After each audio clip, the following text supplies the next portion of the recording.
Hi friends, இந்த வீடியோவில் தமிழ்நாடு தேர்தல் 2026 மூத்த குடிமக்களுக்கு முக்கிய அறிவிப்பு ஹாப்பி நியூஸ் என்னன்னு பார்க்க போகிறோம். இந்திய தேர்தல் ஆணையம் 15 மார்ச் 2026 தமிழ்நாடு சட்டமன்ற பொது தேர்தலுக்கான அட்டவணையை அதிகாரப்பூர்வமாக அறிவித்துள்ளது. இது ஜனநாயகத்தின் மிக முக்கியமான நிகழ்வாகும். தமிழ்நாடு சட்டமன்ற பொது தேர்தல் வாக்குப்பதிவு 23 ஏப்ரல் 2026 வியாழக்கிழமை. வாக்கு எண்ணிக்கை மே 4, 2026 திங்கட்கிழமை.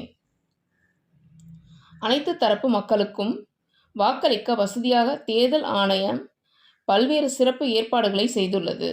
அதில் குறிப்பிடத்தக்கது வீட்டிலிருந்தே தபால் வாக்கு செலுத்தும் வசதி. இந்த வசதி குறிப்பாக வாக்குச்சாவடிக்கு நேரில் சென்று வாக்களிக்க சிரமப்படும் மக்களுக்கு உதவுவதற்காக உருவாக்கப்பட்டுள்ளது. இந்த வசதி யாருக்கு வழங்கப்படுகிறது?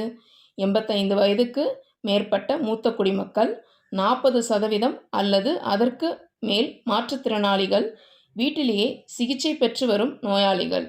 இந்த பிரிவில் வரும் வாக்காளர்கள் தங்களுடைய வாக்குரிமையை இழக்காமல் பாதுகாப்பாக வீட்டிலிருந்தே வாக்களிக்க முடியும். தபால் வாக்கு பெற விண்ணப்பிக்கும் முறை. தேர்தல் அறிவிப்பு வெளியான நாள் முதல் 5 நாட்களுக்குள் தங்களது தொகுதியின் தேர்தல் நடத்தும் அலுவலரிடம் விண்ணப்பிக்க வேண்டும். அதற்காக படிவம் 12D ஃபார்ம் 12D பூர்த்தி செய்து சமர்ப்பிக்க வேண்டும். இந்த படிவம் மிகவும் முக்கியமானது. இது தபால் வாக்கு பெறுவதற்கான அதிகாரப்பூர்வ விண்ணப்பமாகும்.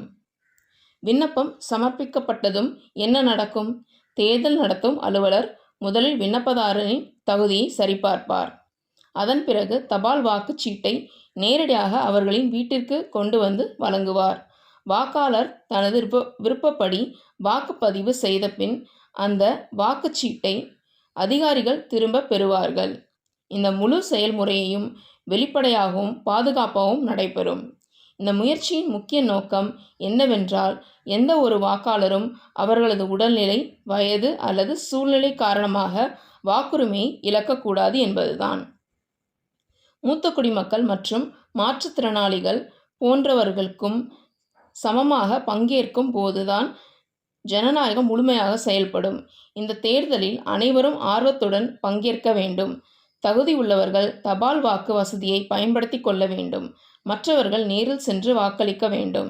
ஸோ ஃப்ரெண்ட்ஸ், இந்த வீடியோ பிடிச்சிருந்தால் லைக் பண்ணுங்கள், நம்ம சேனல் சப்ஸ்கிரைப் பண்ணுங்கள். நன்றி.